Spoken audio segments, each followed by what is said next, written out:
नमस्कार, आप देख रहे हैं नेक्स्ट न्यूज। स्वागत है आपका। दिल्ली में चुनावी जो सरगर्मियां हैं वो सर चढ़कर बोलती हुई नजर आ रही हैं और दिल्ली की इन्हीं चुनावी हलचलों के बीच हम बात करने के लिए आ गए हैं विश्व हिंदू परिषद के जिला अध्यक्ष करण कपूर जी के साथ में। करण जी, स्वागत है आपका। जय श्री राम। करण जी, सर्वप्रथम तो मैं दिल्ली के चुनाव को लेकर ही बात करूंगा। कैसे देख रहे हैं दिल्ली का चुनाव फिलहाल अभी आप? दिल्ली का चुनाव तो ये समझिए कि ऐसा लग रहा है कि नेशनल चुनाव बना दिया है केजरीवाल जी ने। यहाँ पे तो पूरे हिंदुस्तान की गाड़ियाँ घूम रही हैं, पंजाब की गाड़ियाँ घूम रही हैं, राजस्थान की गाड़ियाँ घूम रही हैं। क्यों घूम रही हैं ये तो वही व्यक्ति विशेष बता सकते हैं। और दिल्ली के चुनाव को इतना महत्वपूर्ण क्यों बनाया जा रहा है कि इसको बाकी चुनाव की तरह क्यों नहीं लड़ रहे केजरीवाल जी, ये बात मुझे समझ नहीं आ रही। ऐसा क्या है दिल्ली में कि आपने जिक्र कर दिया शुरुआत में करण जी कि दिल्ली के चुनाव को नेशनल चुनाव बना दिया है। पंजाब की गाड़ी घूमती हुई नजर आ रही है। दिक्कत क्या है, पंजाबी गाड़ी यहाँ पे घूम रही है तो? भाई साहब देखिए, दिल्ली की ये चुनाव दिल्ली के लोग लड़े, पंजाब के लोग आके यहाँ के चुनाव को इन्फ्लुएंस करने की कोशिश कर रहे हैं। यहाँ पे मतदाताओं को शराब दी जा रही है, पैसे दिए जा रहे हैं। हमारे अभी कई बजरंग दल के कार्यकर्ता हमें आके बताते हैं कि धर्म परिवर्तन करने का प्रयास किया जा रहा है यहाँ पे आके। ये चुनाव में अच्छी स्थिति नहीं है इस तरीके से प्रयास जो किए जा रहे हैं केजरीवाल जी और उनकी पार्टी द्वारा। और हम तो उनसे यही कहेंगे, चुनाव को चुनाव रहने दें। मतलब इतना खराब ना करें कि दोबारा इनको कोई दिल्ली वाले चेहरा भी देखना अपना पसंद करें इस प्रकार से जो ये कर रहे हैं। अच्छा, चलिए इन सब मुद्दों पे बात करें, लेकिन अगर हम सामुदायिक स्थिति के बारे में बात करें तो क्या लगता है कि दिल्ली का कौन सा ऐसा तबका है जिसको बेहतर विकास की ज़रूरत है या उस तक विकास नहीं पहुंचा है? आपके हिसाब से करण जी कैसे देखते हैं आप? देखिए, हमारा जो पिछड़ा वर्ग है दिल्ली में, एससी समाज है हमारा, इनको सबसे ज़्यादा आगे बढ़ाने की आवश्यकता है। अभी जैसे हमारे यहाँ पे हमारे ज़िले में कई कैंप हैं जहाँ पे हमारे एससी समाज के, वाल्मीकि समाज के, जाटो समाज के भाई रहते हैं। उस दिन हम वहाँ पे हमारी चालीसाएँ लगातार होती रहती हैं हमारी विश्व हिंदू परिषद की। तो मैं जब जाता हूँ तो भाई साहब वहाँ पे इतनी गंदगी है, वहाँ पे पानी खड़ा हुआ है, सब कुछ है। इन्होंने आज 12-13 साल जो भी इनकी सरकार को बने हो गए, इन्होंने हमारे समाज की तरफ, एससी समाज की तरफ ध्यान ही नहीं दिया इन्होंने। इन लोगों को तो सिर्फ अपनी फ्री की जो लॉलीपॉप दे दे के लोगों को बेवकूफ़ बना रहे हैं ये। अच्छा, ये तो कहा जा रहा था करण जी की दिल्ली को पेरिस बनाने की बात होने वाली थी। आपको याद भी होगा कि दिल्ली को हम पेरिस की तर्ज पे बना देंगे। कैसे देखते हैं इस पूरे मामले को? देखिए जी, ऐसा है कि पेरिस तो बहुत दूर की बात है, जो दिल्ली था उसको भी खराब कर दिया इन्होंने। दिल्ली में आज तकरीबन 2.25 करोड़ की आबादी है। ना ही कोई नए स्कूल कॉलेज बने हैं, ना ही कोई नया इंफ्रास्ट्रक्चर प्रोजेक्ट्स आए हैं। जो दिल्ली थी आज से 13 साल पहले वही दिल्ली चल रही है। दिल्ली की उस टाइम जनसंख्या थी तकरीबन 1 करोड़, आज 2.25 करोड़ है। तो इस प्रकार से दिल्ली के विकास के लिए इन्होंने कुछ भी नहीं किया। हाँ, केजरीवाल जी का विकास ज़रूर हो गया है। उनकी रबड़ की जो चप्पल और जो उनकी वैगनर गाड़ी थी उससे आज वो बड़ी-बड़ी गाड़ियों में घूमते हैं, शीश महल में रहते हैं। ये सब तो हो गया है, पर दिल्ली का विकास नहीं हुआ है इसमें। दिल्ली का मतलब कोई भी आपको लगता नहीं है कि कुछ? बिल्कुल विकास नहीं हुआ है। दिल्ली की हालात दिन ब दिन खराब होते जा रहे हैं। हमें याद है, मैं दिल्ली का ही निवासी हूँ, दिल्ली में ही पला-बड़ा हूँ। तो हम जब दिल्ली में जहाँ जाने में 15 मिनट लगते थे, आज 1-1 घंटा लग जाता है हमें वहाँ पहुँचने में। क्योंकि दिल्ली में इंफ्रास्ट्रक्चर बिल्कुल कोलैप्स हो चुका है। दिल्ली के लोगों के लिए इन्होंने कुछ भी नहीं किया है। और इनको जब आज ये बिजली के बारे में बोलते हैं, ये बिजली तो पहले से ही क्या कहते हैं, कांग्रेस के टाइम पे प्राइवेटाइज हो गई थी बिजली। आज थोड़ी प्राइवेटाइज हुई है, पहले से प्राइवेटाइज हो गई थी। इन्होंने बिजली का क्या किया? हाँ, इनके आने के बाद बिजली की दरें ज़रूर बढ़ गई हैं। जहाँ का 2,000 रुपये का बिल आता था, आज उन्हीं लोगों का 6,000 रुपये के बिल आने शुरू हो गए। कह रहे हैं, लेकिन मैं ज़रा इसमें जोड़ दूं, ये तो लगातार कह रहे हैं कि भाई पानी फ्री है, बिजली फ्री है, महिलाओं के लिए सारी सुरक्षाएं फ्री हैं। इस तरह की बातें करते हैं, तो ये बातें ही हैं या वास्तव में ज़मीन पे कुछ हुआ भी है?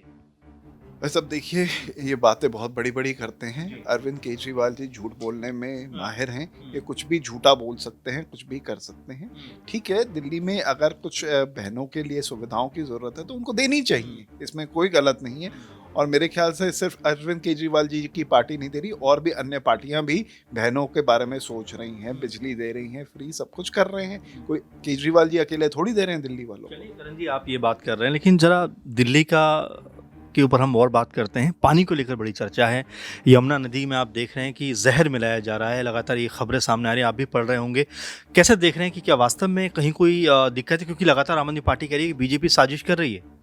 भाई साहब देखिए, इनका मानसिक संतुलन हारते हुए इनका खराब हो चुका है जो ये ऐसी बातें कर रहे हैं। अभी चुनाव आयोग के पास जब इन्होंने कंप्लेंट करी तो उन्होंने बोला हमें सैंपल ला के दीजिए, कौन सा हरियाणा से पानी जहर आ रहा है।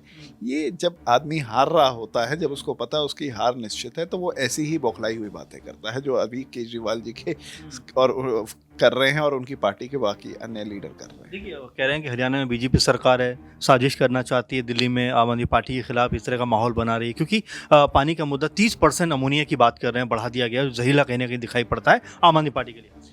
भाई साहब ये तो अब बोल रहे हैं, आज से 2 महीने पहले के कई वीडियो आप न्यूज़ चैनल्स के माध्यम से बाहर आए हैं कि जमुना में कैसे झाग बन रही है गंदगी की। और इन्होंने कहा था पिछले चुनाव में कि अगर इस बार अगर यमुना जी साफ नहीं हुई तो मैं दिल्ली की चुनाव नहीं लड़ूंगा, मैं राजनीति छोड़ दूंगा। अब क्यों नहीं छोड़ रहे राजनीति अरविंद केजरीवाल जी? कोई पूछे इनसे? राजनीतिक मोह है, इनको कुर्सी का मोह है। पहला मुख्यमंत्री देखा है हिंदुस्तान के इतिहास में जो जेल के अंदर बैठ के भी मुख्यमंत्री बना हुआ था। कौन सी फाइल जेल के अंदर इनकी साइन होती थी और कौन सा दिल्ली का विकास कर रहे थे जेल के अंदर बैठ के। ये तो एक नैतिक तौर पे इनको इस्तीफा देना चाहिए था। अगर सुप्रीम कोर्ट इसमें हस्तक्षेप नहीं करता तो ये तो अभी भी चीफ मिनिस्टर ही बने बैठे होते। चलिए, आपने जिक्र कर दिया, लेकिन प्रदूषण के बारे में तो ये तक क्या कहा जाता है कि भाई सिर्फ केजरीवाल की जिम्मेदारी नहीं है, बीजेपी को भी इसमें आगे आना चाहिए। आप देख रहे हैं दिल्ली में किस तरह से लगातार प्रदूषण का स्तर बढ़ता चला जा रहा है। ऐसा है कि जब पंजाब में इनकी सरकार नहीं थी तो सारा प्रदूषण पंजाब से आता था। अब पंजाब में इनकी सरकार आ गई तो हरियाणा से प्रदूषण आना शुरू हो गया। तो ये तो कहीं पे भी अपनी जिम्मेदारियां उठा के बीजेपी और बाकी अन्य पार्टियों पे डाल देते हैं। ये अपनी नैतिक जिम्मेदारियां नहीं लेते। इनको झूठ बोलने में इनकी मास्टरी है।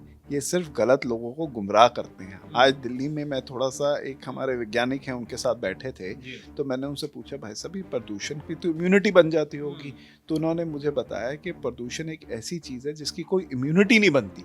ये जब भी होगा बढ़ेगा तो इंसानी शरीर को खराब ही करेगा। इससे कोई आपका कोई विकल्प नहीं है जिससे आप बच सकते हैं। अब हमने जब हम बच्चे थे देखते थे, ये दिल्ली का सबसे सुनहरा मौसम हुआ करता था सर्दियों का, कि लोग बाहर घूमते थे, धूप में बैठते थे। आज आप बाहर बैठ नहीं सकते 5 मिनट, आपको ऐसे लगता है केमिकल आपके अंदर जा रहे हैं। इन्होंने दिल्ली के को बिल्कुल जीरो कर दिया, खराब कर दिया हमारे इतने सुंदर शहर को। अच्छा, चलिए कुछ और बात करते हैं दिल्ली के बारे में। रोहिंग्या के बारे में बड़ा जिक्र हो रहा है कि भाई किस तरह से उनको बसाया जा रहा है, किस तरह से बसा दिया गया है। तमाम तरह से बीजेपी हमलावर है और केजरीवाल कहते हैं ये बीजेपी की साजिश है। कैसे देखते हैं इस पूरे मामले को? देखिए, रोहिंग्या तो इन्हीं की देन है दिल्ली में। इन्होंने छोटी छोटी पॉकेट्स में उनको बसा दिया है, उनके नकली आधार कार्ड बनवा दिए हैं वेस्ट बंगाल से, किसी का कहीं से, किसी का दिल्ली से। उनके वोटर आईडीज बनवा रहे हैं ताकि वो दिल्ली में मतदान कर सकें इनके हित में। अभी हम पीछे काले खां गए थे, हमारे वहाँ पे कुछ कार्यकर्ता हैं, वहाँ पे हमारे कोई कार्यक्रम था, उसमें तो मैं देख रहा था पीछे खाली जगह पड़ी हुई थी। वहाँ पे मैं 6 महीने पहले गया था तो 5 बस्तियाँ थी, आज वहाँ पे 500 रोहिंग्यों की बस्तियाँ बन चुकी हैं। तो ये इनकी सोची समझी साजिश है कि जहाँ पे ये अपना क्या कहते हैं रोहिंग्या को बसा के अपना वोट बैंक बना रहे हैं। और अभी पीछे हमारे कुछ कार्यकर्ता हैं गढ़ी गांव में, उन्होंने हमें बताया कि भाई साहब हमारे यहाँ पे मुसलमानों के नाम के बने हुए आधार कार्ड आ जाते हैं, जबकि ना वो कभी हमारे किराएदार थे, ना हम उन्हें जानते ना पहचानते। ये सोची समझी साजिश की तरीके से ये जिहादियों को आगे बढ़ाने का केजरीवाल जी के प्रयास चलते रहते हैं। करण जी, ये भी कहा जाता है कि अगर हिंदू मुस्लिम की बात करें तो धर्म की राजनीति जो है बीजेपी करती है। हम तो काम की बात करते हैं, हम तो विकास की बात करते हैं, क्योंकि आपने देखा अमूमन इस तरह की जो बयान है वो सामने आते रहते हैं। इसको लेकर क्या कहते हैं? देखिए, धर्म की बात करना कोई गलत नहीं है। धर्म है तो हम हैं। अगर धर्म ही नहीं रहेगा तो हम क्या रहेंगे? हमें सारे हिंदुओं को, सनातनियों को धर्म के प्रति सबसे पहली हमारी निष्ठा होनी चाहिए। राजनीतिक पार्टियां आती हैं जाती हैं, कोई कुछ कम देगा, कोई ज़्यादा देगा, पर धर्म हमारी प्राथमिकता होनी चाहिए। ये हम सभी हिंदुओं से निवेदन करते हैं कि आप धर्म की तरफ सबसे पहले देखिए। और अगर भाजपा नहीं होती तो ये जो हिंदू धर्म की 500 साल की तपस्या थी राम मंदिर बनाने की, ये तो और 500 साल नहीं बन पाता, क्योंकि ये कांग्रेस और आम आदमी पार्टी तो बनने नहीं देती। अगर आपको याद होगा, आम आदमी पार्टी केजरीवाल जी की नानी नाराज हो गई थी कि राम मंदिर बन गया था। ये कौन से हिंदू हैं, ये कौन से सनातनी हैं केजरीवाल जी, मैं उनसे जानना चाहता हूँ कि जिनकी नानी को दुख हो गया हमारा राम मंदिर बन गया। कितने हिंदुओं की बलिदानी हुई, कितने हमारे गुरुओं की बलिदान के साथ ये हमारा भव्य राम जी का मंदिर बन पाया है। ये कैसे सनातनी हैं, ये कैसे हिंदू हैं, मेरी समझ से बाहर है केजरीवाल जी। अच्छा, बिल्कुल आपने कई मुद्दों पे बात की और ज़ाहिर बात है कि सब ज्वलंत मुद्दे तो कहीं न कहीं हैं ही। पंजाब को लेकर आपने ज़िक्र एक समय किया था, पंजाब की गाड़ियाँ यहाँ पर घूम रही हैं। पंजाब को आप कैसे देखते हैं? क्योंकि पंजाब को लेकर भी लगातार बीजेपी हमलावर रहती है कि भई आपने जो काम वहाँ पर नहीं किया, आप यहाँ पर करने के दावे करते हो। पंजाब की स्थिति तो ऐसा है कि आज जो युवा पीढ़ी है वो सिर्फ नशे पत्ते में बर्बाद कर दी गई है। ये केजरीवाल जी का की मोटोस ऑपरेंडी है कि फ्री में युवा पीढ़ी को ना रोज़गार दो ना कुछ दो, फ्री घर में बैठा के उनको नशे दो। जैसे दिल्ली में इन्होंने नशे का कारोबार किया था, शराब की दुकानें हर छोटी छोटी कॉलोनी में खोल दी थी, वही प्रयास ये पंजाब में कर रहे होंगे। मुझे बहुत ज़्यादा पंजाब के बारे में पता नहीं है, पर जो हमारे कुछ जानने वाले लोग हैं वो यही बताते हैं, वहाँ की स्थिति भी बहुत। बताएं कि दिल्ली में, चलिए आखिर में अगर सवाल पूछें, दिल्ली में क्या लग रहा है आपको? दिल्ली में अगर माहौल के हिसाब से देखें तो बीजेपी, आम आदमी पार्टी, कांग्रेस, इन तीन बड़े दल चुनावी मैदान में हैं। कैसे देख रहे हैं आप चुनाव में, और सत्ता में आता हुआ किसको आपके हिसाब से आपको लग रहा है कि भाई सत्ता में ये लोग आ रहे हैं? देखिए भाई सब, ये हम राजनीतिक पार्टी नहीं है जिसको ज़्यादा इस बारे में पता हो, पर इस बार मुझे लग रहा है कि दिल्ली की जनता को पता है कि किसके पक्ष में वोट करना है। मुझे ऐसा आभास है कि हिंदूवादी पार्टी के ही पक्ष में दिल्ली की जनता इस बार वोट करेगी। उसने ये जिहादीवादी पार्टियों को अच्छे से देख लिया, कांग्रेस भी देख ली, आम आदमी भी देख ली। दिल्ली की जनता जाग रही है और हिंदुत्व की विचारधारा की ही पार्टी की तरफ मुझे लगता है कि दिल्ली की जनता वोट करेगी इस बार। धन्यवाद करण जी, आपने बहुत सारे सवालों का जवाब दिया, हमारे साथ जुड़े, आपने बातचीत की और कई मुद्दे जो बेबाकी से आपने सामने रखे। जाहिर बात है कि तमाम दर्शकों तक ये बातें पहुंचेंगी। दिल्ली का चुनाव है उसको लेकर भी बात की और जिस तरह से उन्होंने अपने विचारों को सामने रखा, आपका क्या कहना है ज़रूर कमेंट करिए। फिलहाल के इस प्रोग्राम में इतना ही। आप लगातार नेक्स्ट न्यूज़ बने रहिए, हम ऐसे मुद्दों पर बात करते रहेंगे। आप सबका धन्यवाद।